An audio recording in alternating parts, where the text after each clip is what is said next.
Synergy loves company.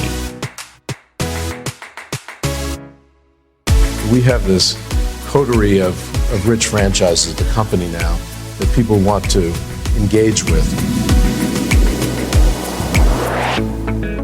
I came here to try and continue what Walt Disney and his associates set in motion 50 years ago, which is to experiment with every new and innovative kind of entertainment possible.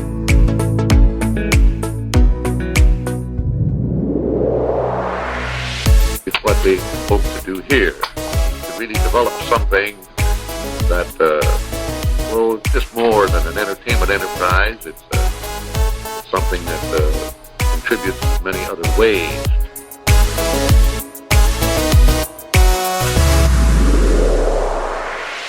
Hey, this is Synergy Loves Company, where we explore how Disney connects to everything. I'm Eric, and thank you so much for taking the time out of your day to listen. Today, I'm going to take a page out of the Inside Out playbook, dust off a core memory globe off the shelf, and reminisce. So why don't you join me? February 14th, 1986, my first Valentine's Day. I was an infant and my older brother was 2. My parents put a blank VHS tape into the VCR and set it to record NBC5 Chicago at 7 p.m. Central. They didn't know it at the time, but it was a decision that would begin to shape my Disney fandom for years to come. It also started my love of 1980s pop music. The TV special they recorded was Disney's DTV Valentine. It was fast-paced, recycled Disney animation set to pop hits to make Disney-themed music videos. This TV special was my education into the Disney universe. It was my introduction to classic Disney movies like Fantasia, Lady and the Tramp, 101 Dalmatians, and Bambi. But it wasn't just Disney's most famous stuff that I was introduced to. It was more obscure characters also, like Humphrey the Bear, the ice skating couple from Melody Times, Once Upon a Winter Time, and so many from the old silly symphonies. You see, the rapid-fire editing of DTV meant that the clips from sometimes 20-plus shorts and features were attached to just one song.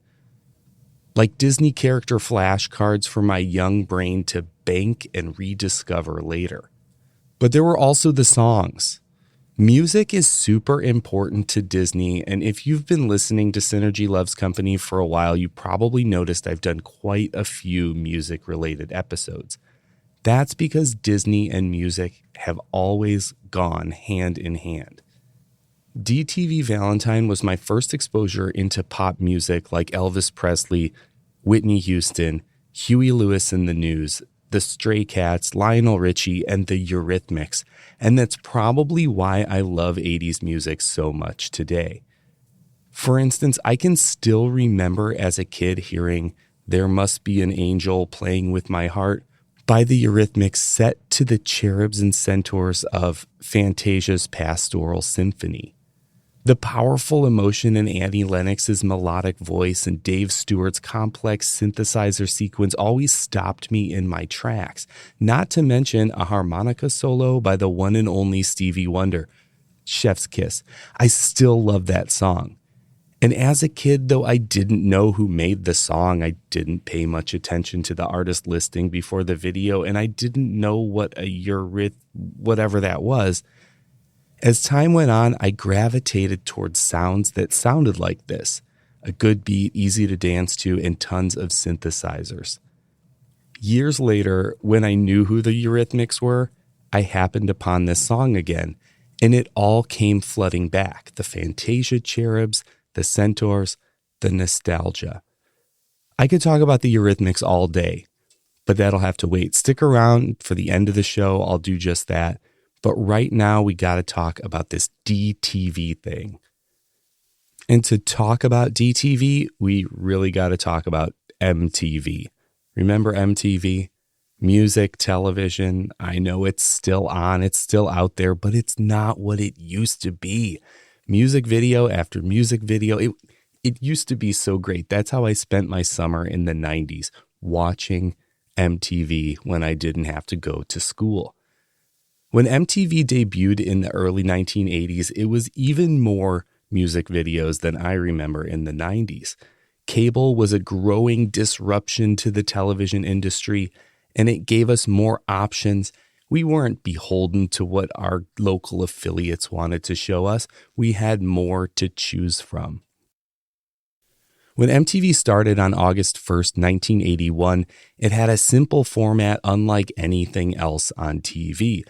There were music videos that were occasionally interrupted by a VJ, video jockey, who would introduce the upcoming songs or give some music news.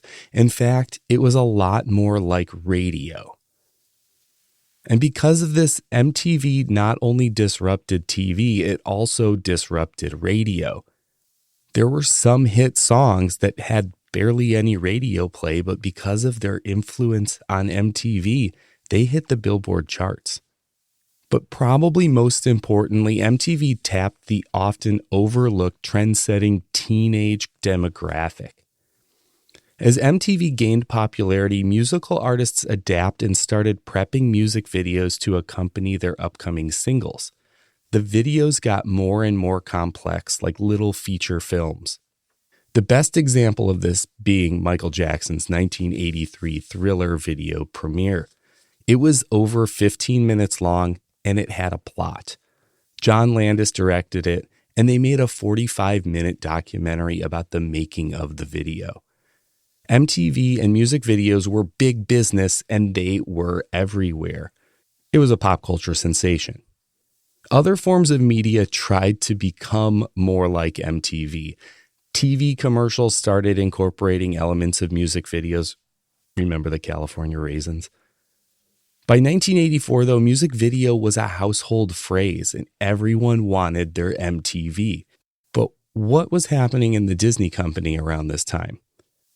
Well, in the early 1980s, Disney was in a transitional time. Ron Miller, Walt's son-in-law, had taken over as CEO in 1980, and he started implementing some new ideas like Touchstone Pictures for movies geared towards a more grown-up audience, and their own cable channel in 1983, the Disney Channel. But Miller's changes were not shifting the bottom line fast enough, and the company was under attack by corporate raiders. He was ousted, and the combination of CEO Michael Eisner and company president Frank Wells took over Walt Disney Productions. Around the same time in the spring of 1984, just a few months after Michael Jackson's Thriller video, the Disney Channel launched a series in response to the popularity of MTV, and they called it DTV. I know, it's pretty clever. Not really, though. And technically, if it was DTV, that would be Disney Television, and wasn't the Disney Channel just basically Disney Television? I don't know. DTV was Disney's answer to MTV. On the surface, the show's premise sounds pretty similar, and it had a pretty small crew behind it. Producer Charles Braverman and editor Ted Herman would license popular songs from the 1950s through today, in the 1980s, and they would find clips of Disney animation and sometimes live action to synchronize with the music. But if you really stop and think about it, in the 80s with analog equipment and film, this probably took forever. Dubbing, slicing, searching, recording, choreographing it all to make it fit the song. And that's not to count the fact that someone involved either had to have extensive knowledge of scenes and characters in Disney films, or they had to watch everything to figure it out. Let's give a quick shout out to the archivists at the Disney Animation Research Library and the Disney Archives for keeping things organized. The result of all of this, though, DTV, it was pretty cool if you ask me. When DTV premiered, each episode was about 15 minutes long and it featured 4 different music videos. It was its own little show. The artists featured on DTV included Frank Sinatra, Annette Funicello, Hall & Oates, The Supremes, Pablo Cruz, Michael Jackson, The Beach Boys, Stevie Wonder, the Andrews Sisters, Tom Jones, and so many more. Basically anything.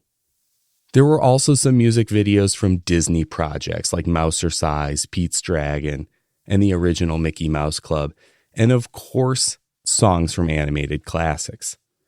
With 4 videos in an episode, the series had 60 episodes, which comes out to 240 DTV music videos in the initial run. But that's not all. They made a number of network TV specials with a mix of new songs and some from the original run. These TV specials are where my nostalgic DTV Valentine comes from, but there were also Disney DTV Doggone Valentine and a Halloween special, DTV Monster Hits. These TV specials presented an hour-long format where Disney characters like Mickey Mouse and Ludwig von Drake served as VJs introducing the upcoming videos. They also showed clips and scenes from animated classics related to the theme of the show. Like in the Valentine special, they show the Lady and the Tramp spaghetti scene. These TV specials gave the opportunity to synergize and show non-Disney Channel subscribers what kind of hip programming would be available to them if they became subscribers. In 1989, Disney released another small run of episodes under the name DTV2, but like squared, like the little 2 exponents, math, Soon after this, though, DTV2, Disney Channel stopped airing the episodes in full. Instead, they would show them one at a time between shows in the commercial breaks. Let's stop and talk about Disney Channel and commercial breaks for a second. Disney Channel only shows commercials from other Disney shows, products, movies, and experiences. They don't allow outside third-party commercials in their breaks. The shows start on the half hour, and the running time for most of the shows in a 30-minute time slot is 23-ish minutes. So you need to fill the extra 7 minutes with something. And the DTV videos really fit this so well. The music videos continued to show during breaks until 2002. DTV had some lasting power. DTV's legacy was brought back for a time in 2009's interstitial series Have a Laugh in the form of Remix, but like Mickey, so RE-MICKS. Remix and Have a Laugh was another way to deliver short bursts of content in the show breaks. Remix really was just an updated version of DTV, more modern animation, more modern musical artists. After a couple years, though, Have a Laugh and Remix just kind of disappeared. And that's kind of the end of DTV. But I do think the events around the Disney Company at the time that DTV was being created have a lot of parallels to things that are happening today in the Walt Disney Company and in media. So DTV itself was developed as a response to MTV, which was a major change in the way people thought about music and television. Image became so important to music, more than it ever had. Record executives had to think about how their budding musical acts would look on camera. They couldn't just hide them behind album cover art anymore. The length of a music video showed the television industry that short and snappy videos can make for a very marketable format. Today, these developments still reign true in social media, but now they're subjected onto the consumers instead of musical artists. As a collective, we've become more and more image conscious of ourselves when making that perfect Instagram post. The internet has become so visual, says the guy on an audio podcast. But most of it is. The idea of short form content focused around music is back too. But again, with us, the consumer, in the spotlight. TikTok started out as Musical.ly. It focused heavily on short form video synced to music.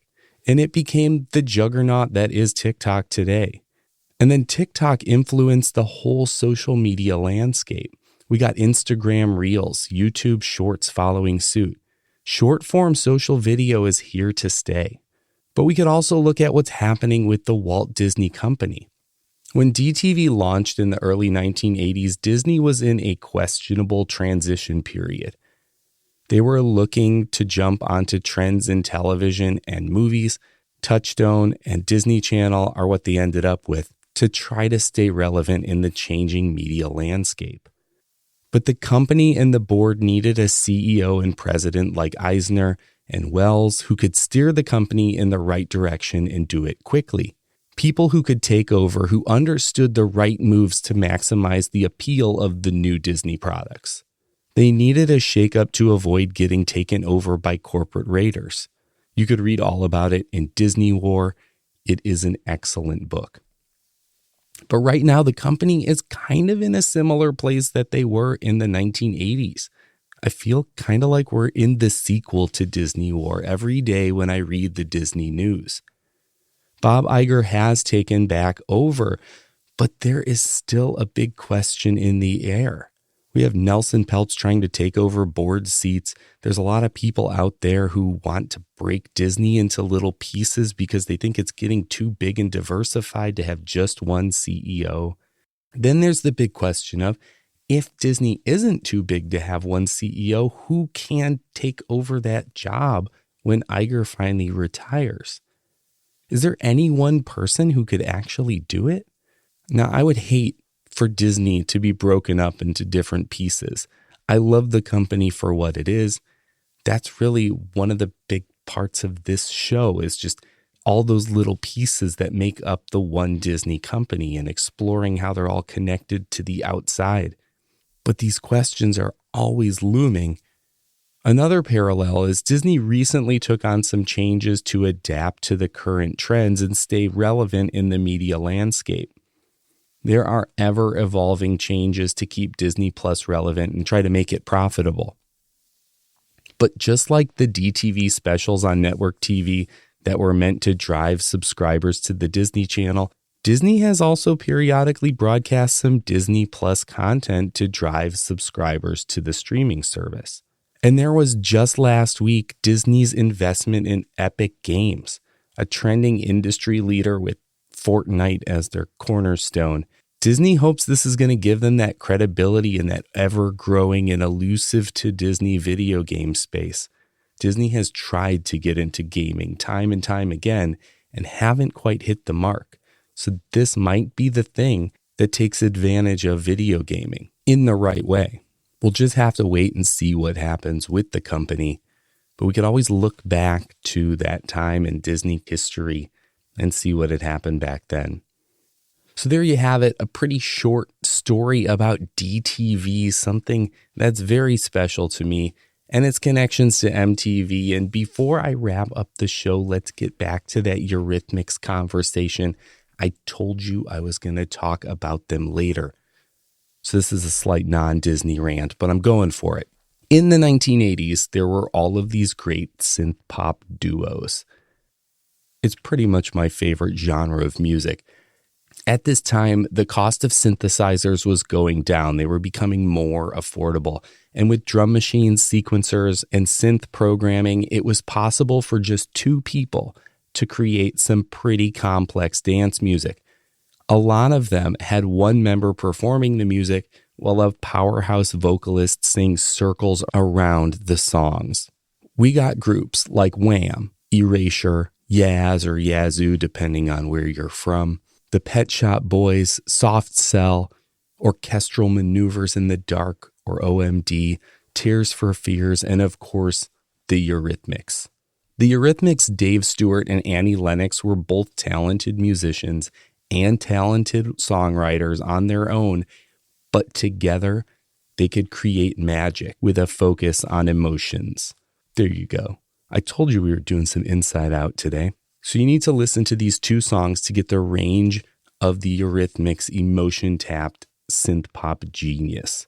These two songs will be like an angel and a devil sitting on each one of your shoulders. Cut from the same cloth, but polar opposite. First, number one, take a listen to Sweet Dreams. You probably know it. It's like their biggest song ever. It's very danceable, but dark, and the vocals are hopeless, depressed, and haunting. The synthesizer and drum beat are pulsing, driving, always moving forward, and there's no way to stop the darkness of Sweet Dreams. Just keep your head up, moving on. But on the other hand, or other shoulder, is There Must Be an Angel Playing With My Heart, my favorite one from DTV Valentine. It's also built around a synthesizer groove, spectacular vocal runs, and super emotional lyrics, but this time it's effervescent, uplifting, and totally in love. The two songs share some basic structural similarities and parallels, but they fit together more like a yin-yang, the balance between light and dark. Sweet Dreams drives forward, pulling you along with it, hopefully to a dance floor. Where on the other hand, There Must Be an Angel lifts you up with its effervescent melodies. And I can't help but remember it being played along those images of Fantasia's cherubs. Listen to those two songs and let me know what you think. Later on, though, the Eurythmics would go on to move away from pure synth pop and incorporate more traditional rock instruments. They also expanded and started including other genres in their music like country, classic R&B, and rock. Their evolution of sound would influence other pop duos who came after them like Roxette and Savage Garden. But I digress. Thanks for letting me take that little tangent into 80s music. I hope you stuck around. And if you're a fan of DTV, I would love to hear what your favorite DTV memory is. Reach out and find me on Instagram or Threads at Synergy Loves Company, and I'm still on Twitter and Blue Sky at Eric H. Synergy. And if you feel like you're getting value from Synergy Loves Company and you want to give some back, you can do that on Ko-fi. If you look into the show description or go to synergylovescompany.com, you'll find a link to my Ko-fi page where you can give back to the show and help it keep going. If you feel like you benefit from listening to the show, you can donate a couple of bucks, buy me a cup of coffee. Every little bit helps. I appreciate you. Another way you can help the show is by sharing the show to help us grow. Share Synergy Loves Company with a friend who loves Disney just as much as you do. Just tell them to visit synergylovescompany.com because sharing the show is the number one way you can support the show, and your support means the world to me. That's all for today, and thanks for exploring Disney's connections with me. Until next time, keep discovering the magic in everything.